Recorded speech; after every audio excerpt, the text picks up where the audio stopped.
The number you have dialed has been changed. The new number is...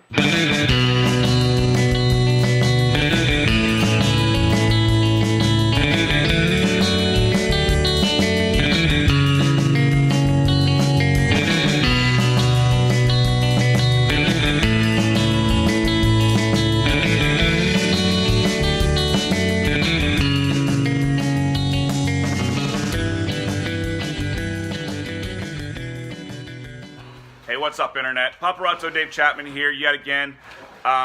This week I'm at Direct Play Expo. They were nice enough to have us out to run a few games up on stage. But more importantly than what we've been doing here is what some other people have been doing here. So come on in and take a look. Hey, all right, so we're back. I'm here with Mark from Forging Heroes. He's been doing some amazing stuff here at Direct Play Expo. So Mark, why don't we start with what is Forging Heroes? All right, so Forging Heroes Society is a nonprofit that I've started to bring role-playing games into schools and provide kids with all the materials they need to continue playing role-playing games after the club is done. One of my big things is that I don't think cost should be a barrier to a hobby that encourages friendships and critical thinking and all those life skills that we need and want. So I'm doing my best through Forging Heroes Society to lower, or in most cases entirely remove, that barrier of entry in terms of cost. That's amazing. So where can we find more info about that? Forging Heroes is online, so we are forgingheroessociety.com. On Twitter, we are FH_society. We have a GoFundMe, gofundme.com/Forging Heroes Society. There's also a coffee. I can't remember what that one is. It might be FH Society. We're trying to get our name and our faces out there as much as we can to raise as much money because kids deserve a chance to do something more after school than just play sports. Exactly. I coming from a sport town, I get that. So you're doing more than just that. Forging Heroes is here kind of hosting some cool game stuff. Yes. Tell me about the raid format that you guys did yesterday.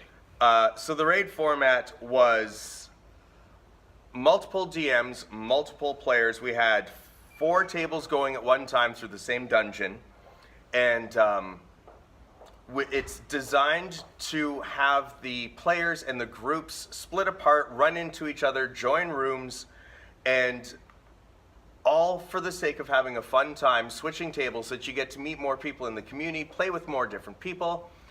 We had, at one point in time, we had 17 players and 4 DMs all in the same room running the game, you know, at the same time, and it was absolutely amazing.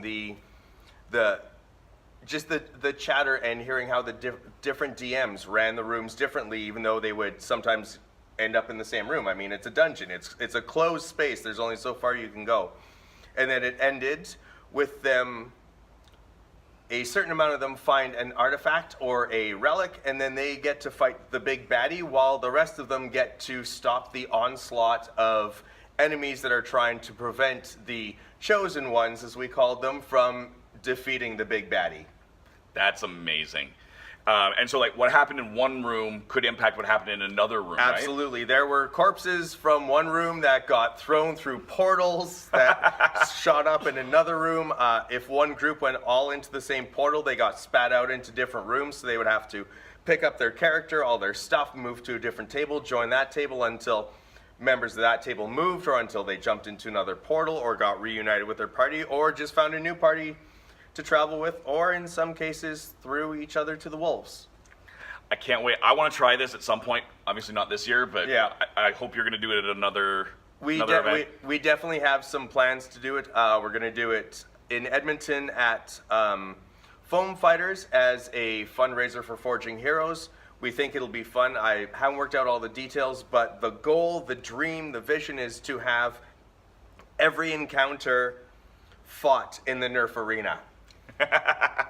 Nice. Yeah, so I got to reach out to some locals. I got to find some people who can play the enemies. I got to talk to the DM, see if they're actually cool with that sort of interruption in their narrative flow for the sake of getting shot by foam arrows, foam balls, Reasonable. foam swords. Yeah.